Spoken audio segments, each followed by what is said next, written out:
I'm Darnell Mooney, and you're watching Average Joe Sports Talk.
Darnell Mooney, play wide receiver for the Chicago Bears. All right, Darnell. Congratulations on being drafted by Chicago Bears.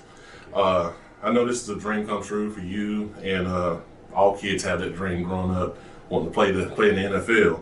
What was your initial reaction when you got the phone call from the Chicago Bears? I was happy to get the phone call, just to know. I got my new home, and I was just ready to get to work in that day. Nice, man, nice. You recorded one of your fastest times at the combine. It was a 4.38 40. How did it feel for you to run that fast? I was expected to run fast. I didn't know exactly the time I was going to get on my first take, but I feel like I could have run even faster. But it's a good score, so I'll just keep it. All right. Speaking of the combine, what kind of training did you do to get ready for the combine? Just a lot of hamstrings, strengthening, and core, and just a lot of speed training as well. I went to Tennessee and at Boost Performance, and I'll be going back there in a few weeks actually. Okay, all right. Speaking of kind of sticking with the combine, tell us about the experience from the day you got there to the day you left. It was a great experience. Not everybody can say that they went to the combine, and then just around all the top guys as you see along TV, and just showcasing your talent, which your ability to I can hang with these guys. We're like the same guys. We just happen to go to two different schools, So. Did you get to meet Henry Ruggs or any of those other wide receivers while you were there? Yeah, they were in my group actually. Henry Ruggs, because it went by alphabetical order, the name, so their name was kind of the end, close to mine. So yeah, I got to meet with them, and after we ran, it was kind of like a layoff of. It wasn't as much of a competition, between the 40 and then the routes. Yeah. Between that time, it was like a good little all right, everybody in it on this one. All right, cool. How did your time at Tulane prepare you for the NFL? Oh, greatly. They prepared me mentally, physically, and they taught me the ins and outs of just how to talk to people, how to just play in your role at that time. You don't have to be the guy every single play, or even outside of football. You don't have to be the outspoken person. You can be a chill guy and be yourself. You don't have to always be a loudmouth. Okay. All right. What are some of your expectations for your rookie season and some personal goals that you set for yourself? I'm expecting to ball out. I'm expecting to. I got highly expectations for myself. That's good. You can get every award that is available. I'm not an award guy, but it's up there. So just give it to me. I like it. Have you had an opportunity to talk to any of the coaches and players in the Bears organization during this pandemic? I mean, I talked to my receiver coach. I've talked to everybody, all the coaches. We had like a little rookie mini camp, and everybody introduced themselves. Okay. And not much players, but we've been in the room studying playbooks and all that. So, Okay. I mean, that's the only interaction we have. I got you. All right. Have they told you how they're gonna put you in the offense? How you're gonna kind of fit in? I mean, I can be anywhere on the field. That's where they told me, like, first off, like, you're not coming here to play around. I mean, there's no development. You're coming to play. So get your mind right. I mean, I'm pretty good mentality wise. I got a chip on my shoulder as it is. Right. So that was my expectation anyway, is just going in head first. But they'll be moving me around a lot. Okay. And looking at the playbook, I mean, I love the plays, so I'm looking forward to getting in there. Yeah. You mentioned you had a chip on your shoulder. I know a lot of people probably mentioned your size as a slight disadvantage. Is that why you kind of had that chip? Yeah, everybody has to critique something. So I mean, that's one of the things that they can critique. But I play above my size. Mm-hmm. I play as if I was like 6'5", as you would say. But yeah, I don't think it's a disadvantage for me.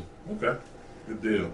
Well, we were talking during the whole coronavirus pandemic. Everyone's kind of had to make adjustments on how we live life every day, kind of going through a new normal.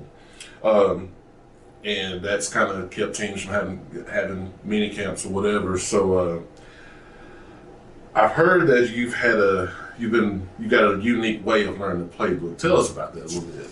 So as if like I got a script from my coaches, I would just say the words of as if I was a quarterback in the huddle. Mm-hmm. So I would give the play call, and then just probably 30, 40 plays of the install that we have, mm-hmm. just different ways, and then I would act as if I was in the huddle with my headphones on, mm-hmm. and then go line up fast and just go.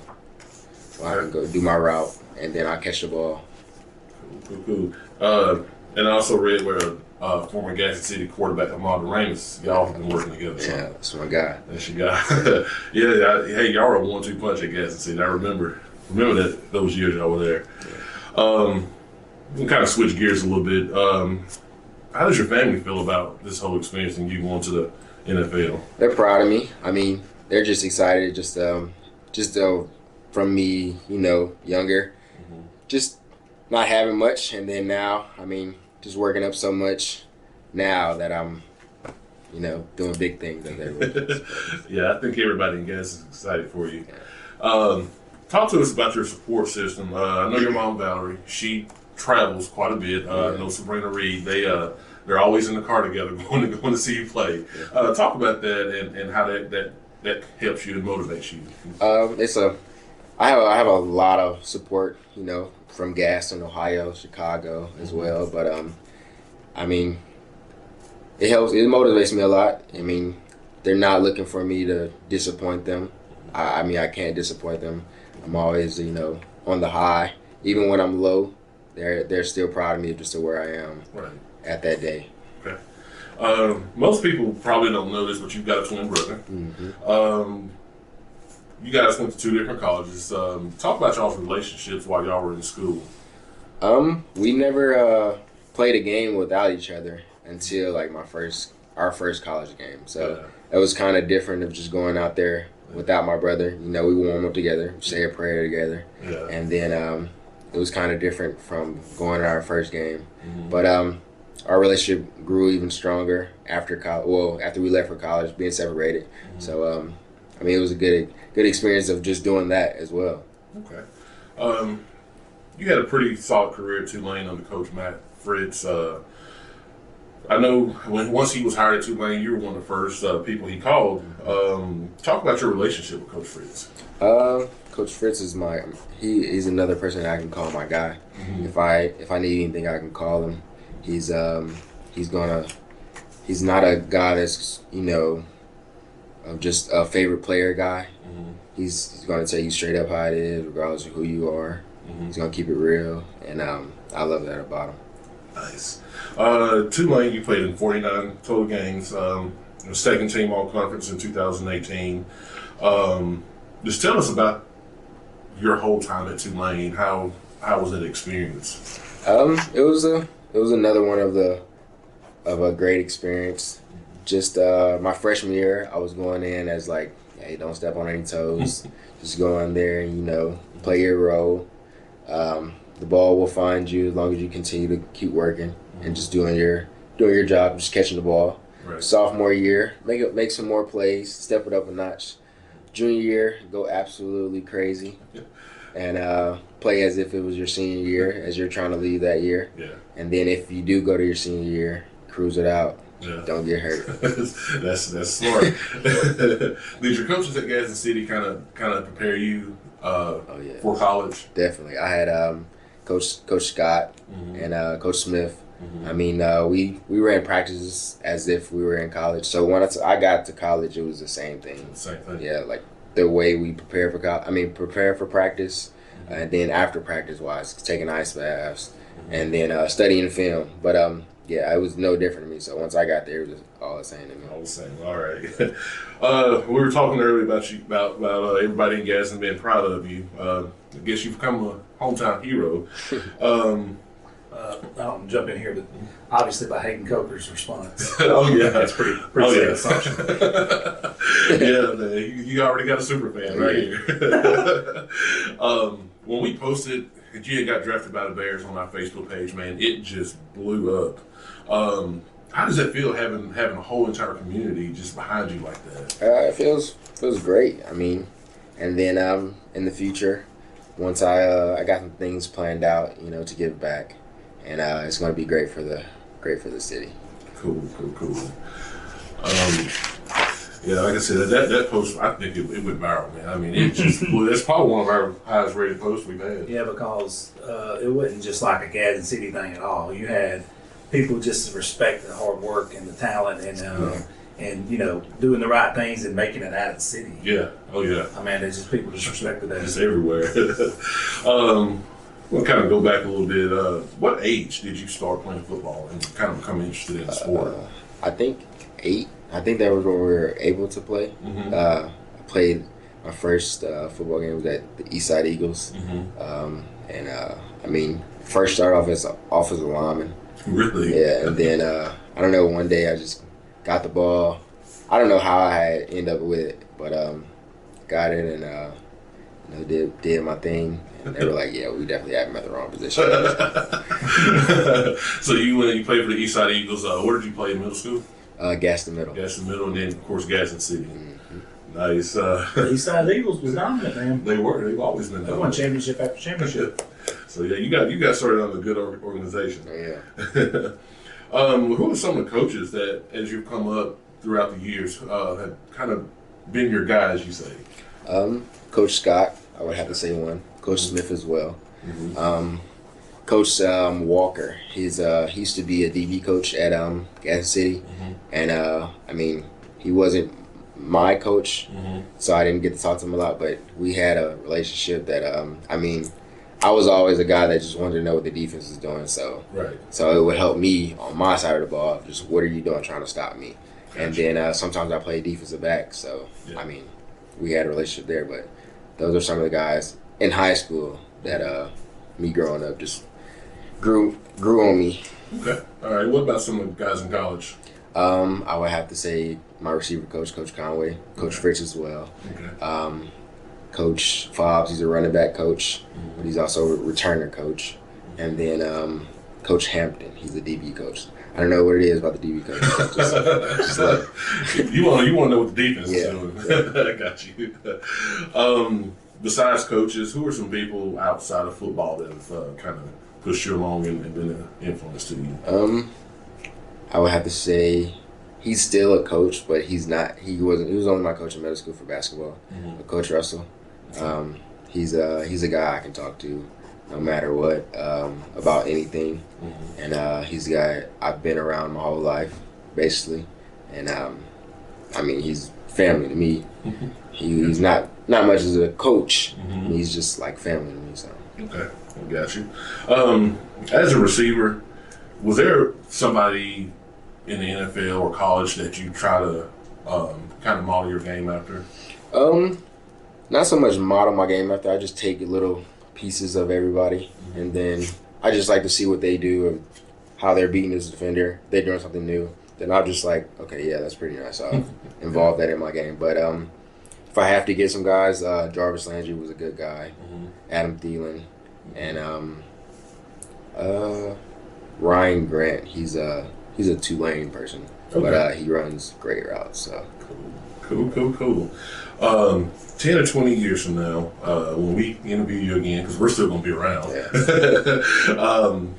what do you want your story to be, and what do you want people to remember about your career in the NFL? He worked hard. He worked very, very hard. I mean, everything that he got, he worked for it. Nothing was given to him. He is a quiet guy, but he's making a lot of noise. Right. By being on and off the field of all good things, positive things though. I'm a positive person. Not much negativity can get to me. Right. But I mean, I'm just gonna let the story write itself. I like that, man. I like that. Where do you see yourself after your NFL career's over? I have no idea right now. Like, I mean, I'm just living in the moment. Right. I just have one thing on my mind about like the giving back thing. Just know it's gonna be something very, very good for the city. That's awesome. It's gonna bring a lot of people in the city as well, and hopefully bring some positive to the city. Man, that is awesome. I want to close out with this. What advice would you give to high school kids today that are looking to play at the college level and eventually the NFL? You got to make a sacrifice. You can't be out partying. Now you have to. If you want to play the video game, that's some prize and time that you should like spend on the field. If you're like mad at somebody, go work out, go run or something. Do something that's going to benefit you. Right. Nothing else at the time that can harm you unless you do something negative to harm yourself. So.